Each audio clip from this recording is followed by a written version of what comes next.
His previous show, I'm Matty. Hello, I'm Colin, and we're And live. I'm John.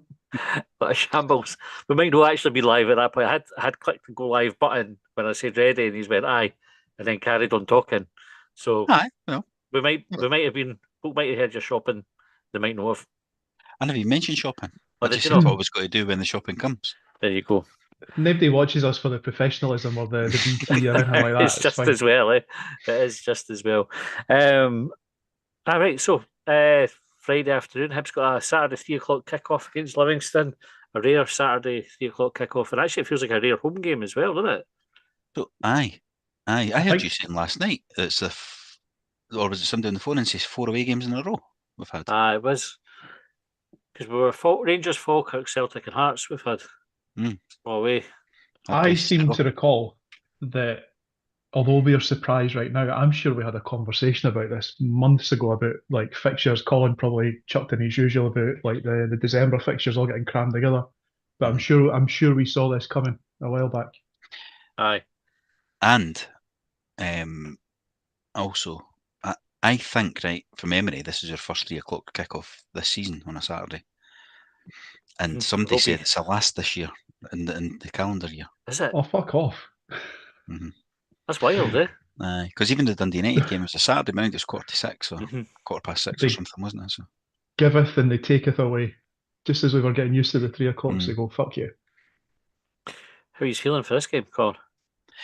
um, I'm a wee bit worried about it, like really, because they just said if we don't win, like there's going to be a lot of pressure coming. A lot of folk that are maybe sitting on the fence a bit now. I'll be diving over to the we need a mass clear out group. Hmm. Stay away from the dark side. Mm. What are you thinking So about it, John?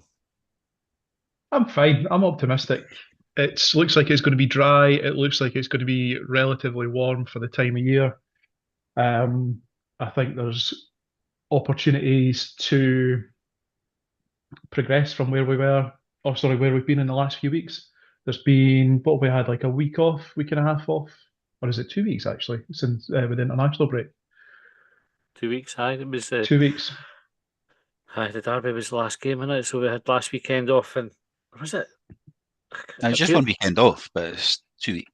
aye, two Uh, weeks ago it was like one in between. Aye. Aye, aye. So there's been plenty of opportunity for the team, like the squad, the management team, coaching team, whatever you want to call them, all to get together and thrash things out and develop a new plan for going forward. Chris said, afternoon, lads. House move has been a nightmare. One ankle injury down.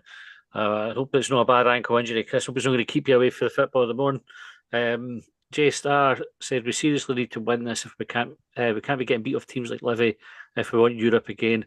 And Sandy says, "Hi guys, I'm doing nothing today. At least tell Jay that." Well, good idea, nothing. And Kieran said, "How do you feel about potentially not winning? Is it panic mode? Tough run of games coming up."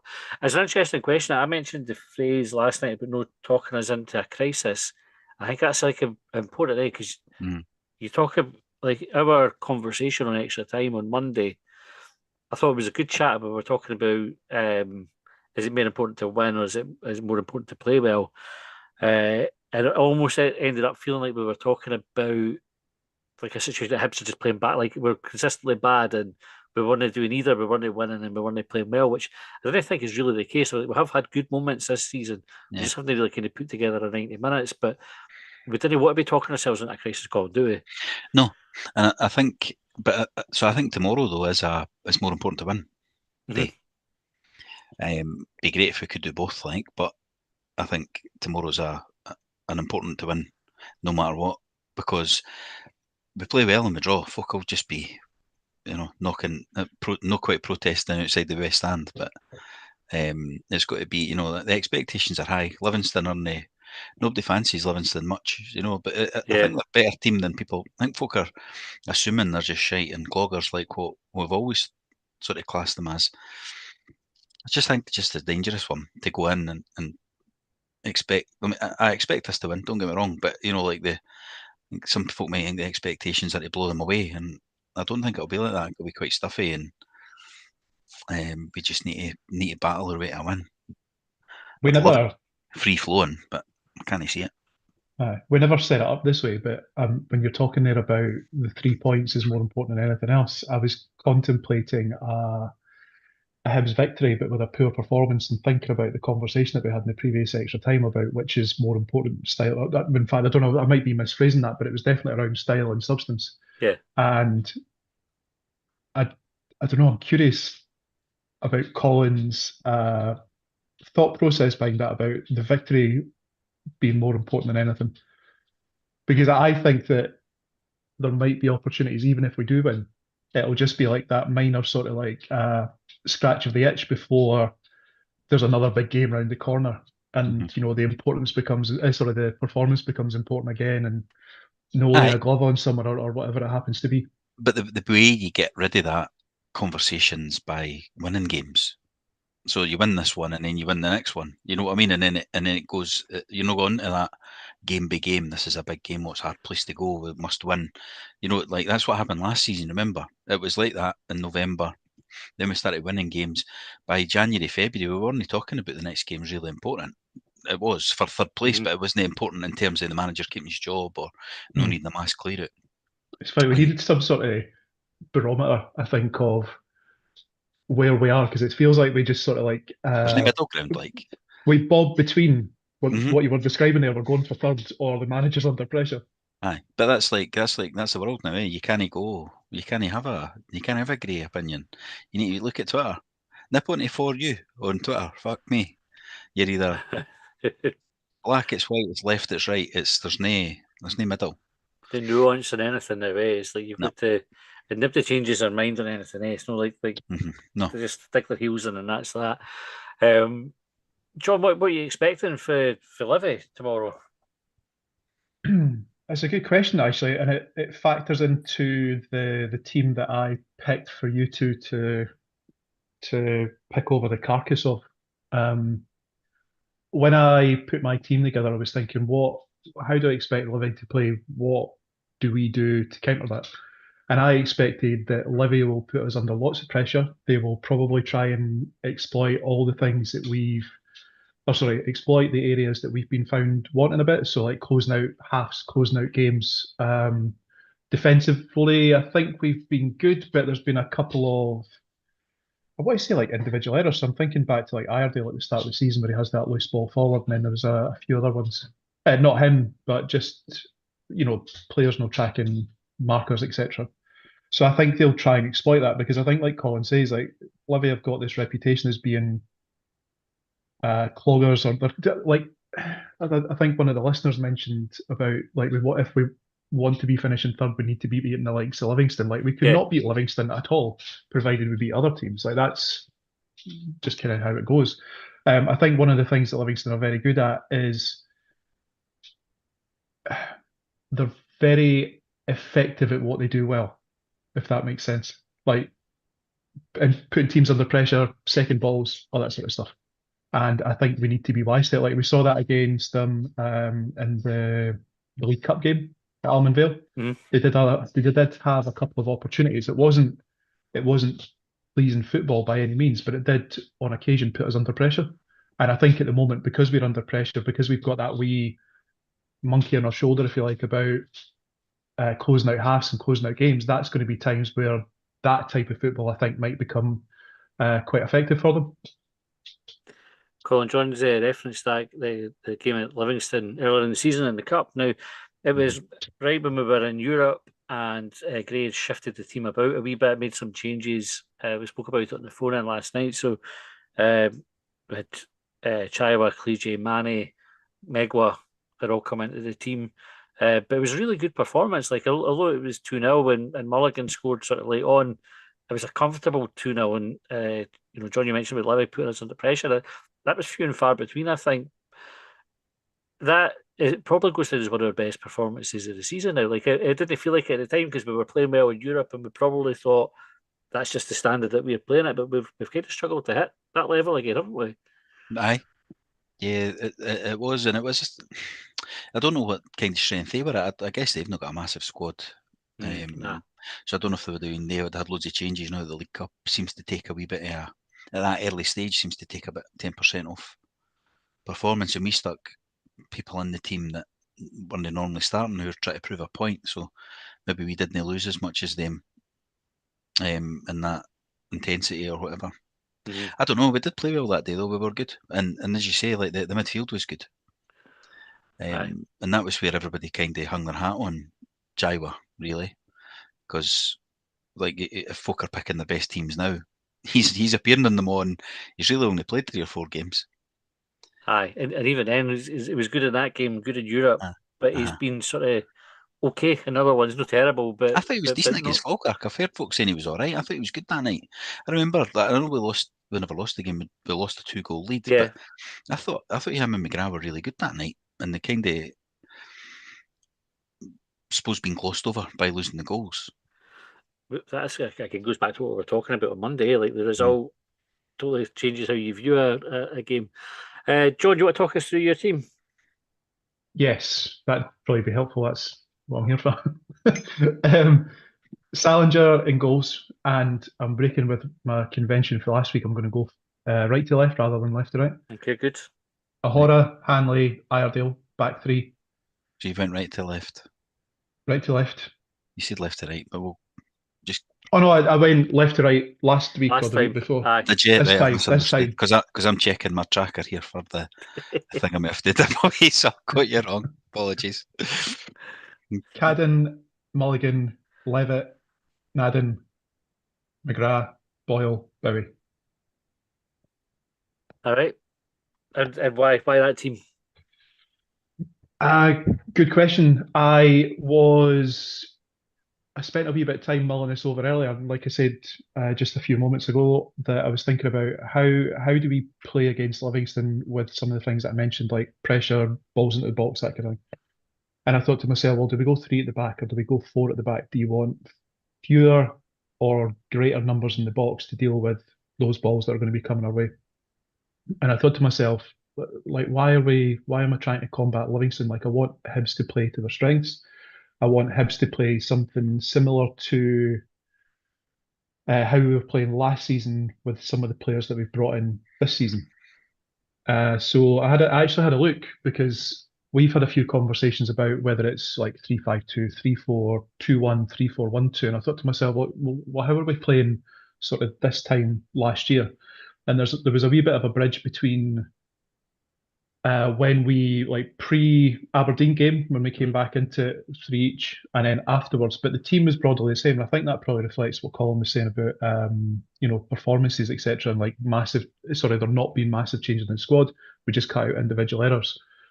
So I wanted to bring Levitt back into the squad, because I think we want someone in there who can take the ball and move it, not necessarily do a hell of a lot of running around. Like, I jokingly referred to it previously. Like, I don't think that defensive work is a big part of Levitt's game. But you also have Mulligan in alongside him, because when I think back to last season, where we had some of our successes with, like, say, Chantis or Newell in the midfield, there was a player that could kind of drop, but also move forward. So that's why you've got Mulligan in there as well, to kind of do a bit of the donkey work, if you like, for Levitt, and then putting McGrath up front. So that goes back to what I was saying earlier about bringing in some of this season's signings to have him supporting the front 2 and get away from that split 10 stuff, because I think that's maybe just a wee bit of distraction. Go back to something that's more familiar, and he supports the front 2. And I did have a question mark over Boyle and whether to include him, and I understand completely that Hibs have made their announcement about the club record signing of, or club record fee for Cliche. But I think we're at that awkward stage of Boyle's not performing well. Do we just chuck a guy in who's barely played? And that's something that's on the manager, because we had that similar conversation last year with Bursick and Smith.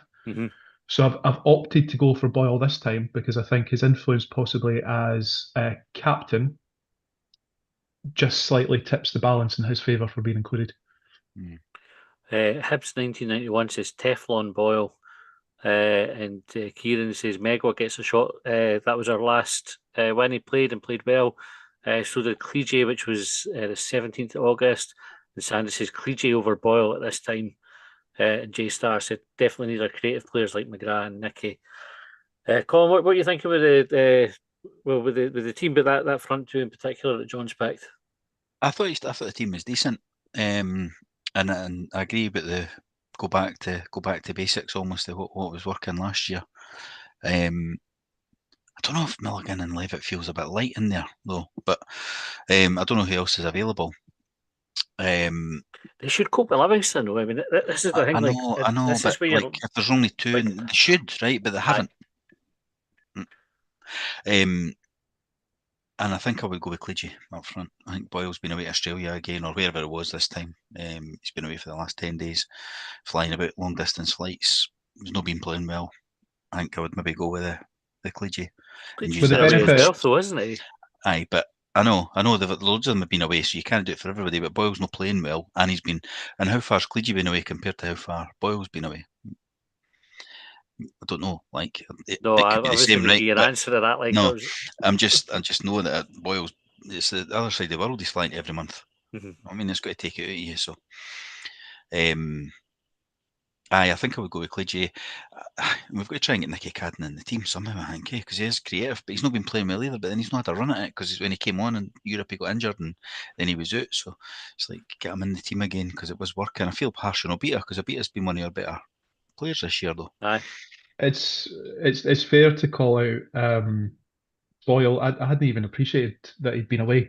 But there were other players that you mentioned there. So Obita, he was, I think, did he play something like 180 minutes? He played a couple of games away on international duty. So that did factor into my selection. And I think one of the other things that I thought about, and it was I tried to steer myself away from the sort of negative and think more about like the sort of optimism of who's playing. And you talked about the creativity of Nicky Cadden. And I think there would be an argument to leave him out the squad in favour of playing, or sorry, not out the squad, out of the starting lineup in favour of Obita. But you do also like it's the trying to find the balance and trying to aim for that optimism and thinking, right, I'm playing you because I trust you to deliver on that creativity that I know that you can deliver. Not you've not been playing well recently, so I'm going to leave you at the side. So there was a few tweaks there just because of some of the international duty that you mentioned. And no thought of leaving Bowie out. Like you wouldn't have gone Bowie and Boyle and Clegy, for example, and just drop Bowie. Which is what we done at Livingston, wasn't it? Sorry, say that again. The two of you were talking over each other. I couldn't make Sorry, out. saying that no thought to playing Boyle and Clegy and dropping Bowie. I did, believe it or not, because when I was having a look at some of the lineups last year, I forget the game that we played, but I think the two strikers that started were Boyle and Yuan that were listed on the lineup when I was having a look at Google and the scores and what have you. So I did consider it, but also no. I decided to leave him in. Fair enough, aye. Hibs 1991 says Boyle deserves dropping for cuddling that little rat Devlin. I never saw that, but I heard about it, so I think that's fair enough as well. That's a good enough reason to drop him as any. Was that the picture of the four or five of them? I didn't even realise. I didn't make the connection. I just thought folk were kicking off because Boyle was smiling when he was away, and he should be miserable because Hibs got beat. Right. So what's the score going to be, Colin? I'm going to go for 2-0 Hibs. 2-0 Hibs, and that's us kind of kick-starting the season. Yes, I think it'll be important to maybe get an early goal, early-ish.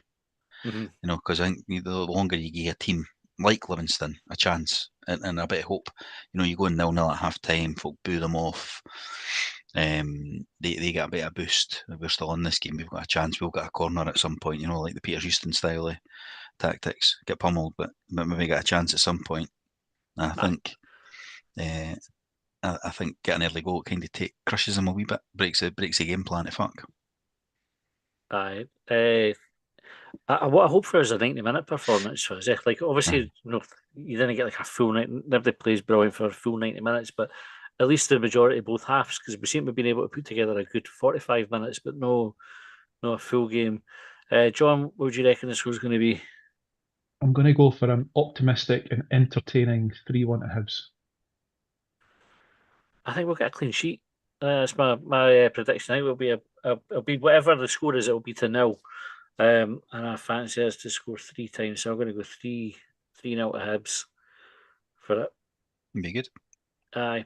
I'm looking forward to it. Like, it's a Hibs kids game again, so the stadium's going to be busy. I think Hibs have got some activities on outside the stadium before it.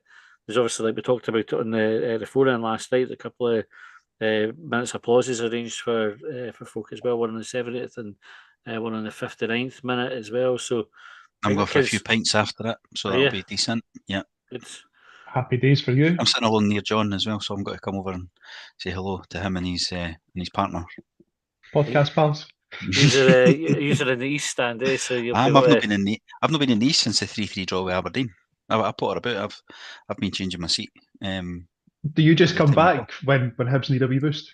Just to get them out of their slump? Right, quick question just before we wrap up. Right, I clocked this earlier. I meant to bring up here and asked for the next 3 fixtures. Right, so we've got. Let me find the message. It was Livy at home, Aberdeen away, Rangers at home. What's the minimum point return for that? So Livy home, Aberdeen away, Rangers home. Next 3 fixtures. Minimum 5. Minimum. What's the qualification to that question? Like, what's the minimum acceptable? What's the minimum that we think we're going to get? What do you think we'll get? What's your expectation? That's a good way to say it, Colin. Livingston 3 points.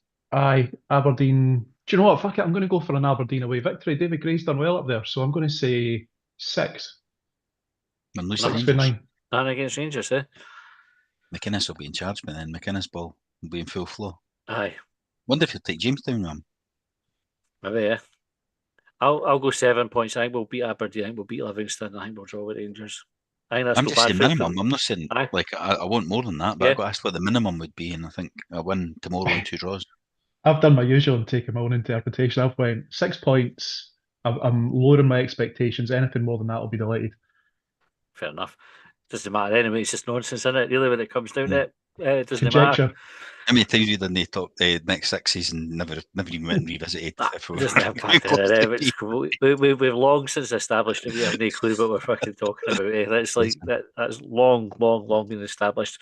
Right, we'll put a tweet out and one on Blue Sky tomorrow after the game for talking points for the game. So no matter what happens, win, lose or draw, get in touch with us with the things that you think stood out for the game, and we'll cover them on the podcast on Sunday. It'll be the 3 hours back again on Sunday night.